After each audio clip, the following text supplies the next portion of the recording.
David Boudia, Steele Johnson win silver in synchronized diving. Rio de Janeiro, they made it look inevitable.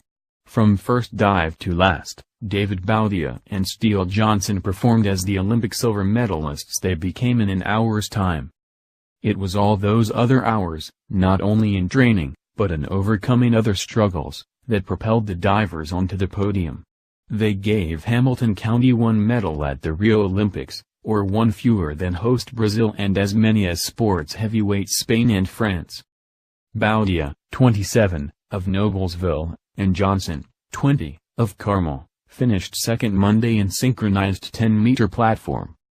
After their last dive, they embraced. Johnson bent over and burst into tears, reflecting a waterfall of emotions.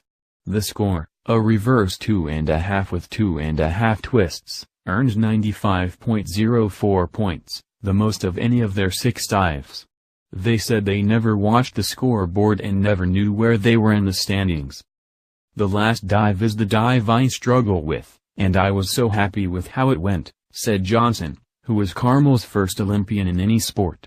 I didn't know where we were throughout the whole contest, so walking away with my first silver medal is beyond whatever I thought I might be able to do. China's Chen Yin and Lin Yu won the gold medal with 496.98 points. Boudia and Johnson, both NCAA champions from Purdue, scored 457.11. Great Britain's Thomas Daly and Daniel Goodfellow took bronze with 444.45. It was the third medal for Boudia, who won individual gold and synchro bronze, with Nick McCrary, in 2012.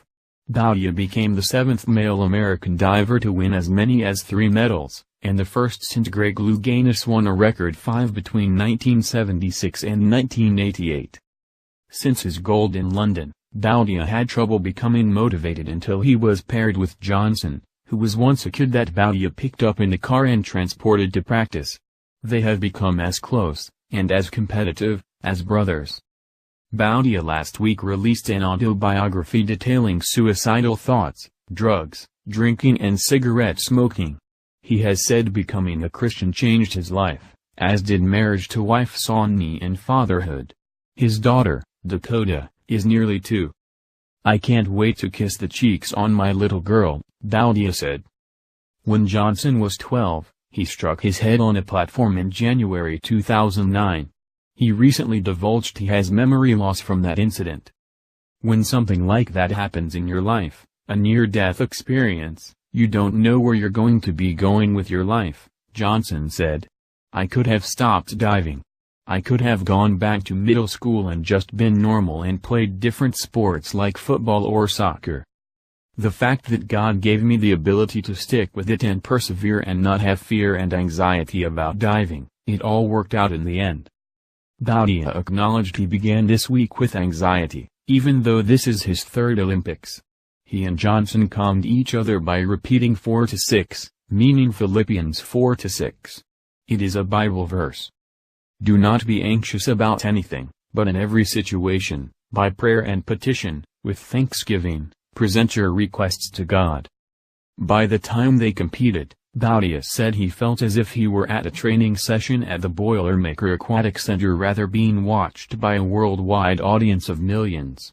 He said this was, in fact, the most fun he has had at a competition in years. The venue was no more than half full, and the crowd made little noise except to cheer the Brazilians, who finished last out of 8 teams.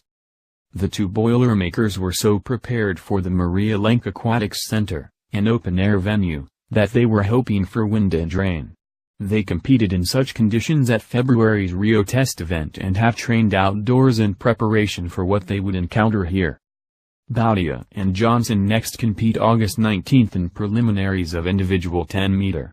Boudia will attempt to become the first to win back-to-back golds on 10-meter since Louganis. We've still got a big job to do, Boudia said.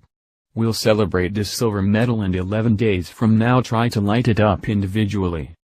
Call star reporter David Woods at 317-444-6195. Follow him on Twitter, @DavidWoods007.